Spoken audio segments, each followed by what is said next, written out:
สบายดีสบายดีข้าพเจ้ามีชื่อว่าท้าวมโนนินทร์ไม้ซ้ายเป็นประธานนักเรียนของโรงเรียนนิรดาประจำซกเรียนปี 2019-2020 นี้หลานเองมีชื่อว่านางสุทธิดากุลสนะเป็นผู้ร่วมกิจกรรมในซกเฮียนปีที่ผ่านมาหลานชื่อวิภัดาพัจันชิตที่มื้อนี้แมนจะมาแชร์ประสบการณ์ในการเข้าร่วมโครงการดังกล่าว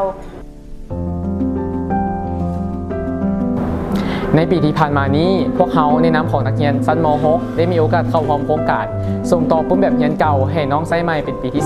3ซึ่งปีที่ผ่านมาพวกเขาได้เดินทางไปที่โรงเรียนม.ต้นพ้นหอเมืองพลโฮงแขวงเวียงจันทน์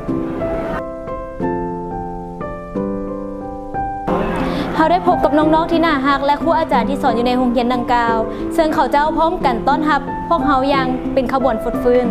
ในระยะเข้าร่วมโครงการนั้นพวกเขาได้พบกับความม่วนซื่นและก็อุปสรรคหลายๆอย่างแต่รับรองเลยว่าอุปสรรคที่พวกเขาเจอบ่สามารถหาในปึ้มตำราได้สำหรับก้าวแรกที่ย่างลงไปในโรงเรียนสิ่งแรกที่เราเจอก็คือน้องโรงเรียนที่รอท่าต้อนรับพวกเขาอย่างเป็นขบวนการฟุดฟื้นมวนเพราะว่าเขาได้ร่วมกิจกรรมหลายๆอย่างกับน้องๆไม่ว่าจะเป็นเกมเป่าแป้งหรือเหยียบปุ่มเป้ามันเป็นประสบการณ์ใหม่ที่สุดที่หลานได้รับเลยถ้าถามถึงความม่วนซื่น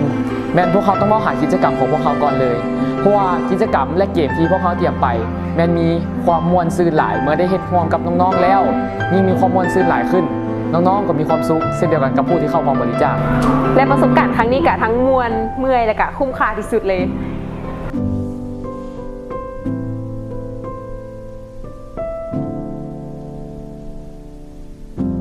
สบายดีฐานมีชื่อว่าท้าวเวสสวรรค์ทรงวิไลเป็นห้องประธานนักเรียนของโรงเรียนนิรดาประจำซกเรียน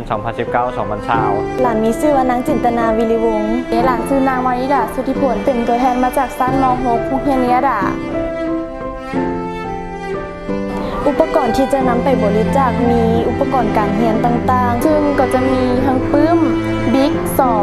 และอุปกรณ์กิจกรรมที่จะนำไปเล่นนำพวกน้องๆอยู่ที่เรียนบ้านนาโปงเมืองปากเงือมแขวงนครหลวงเวียงจันทน์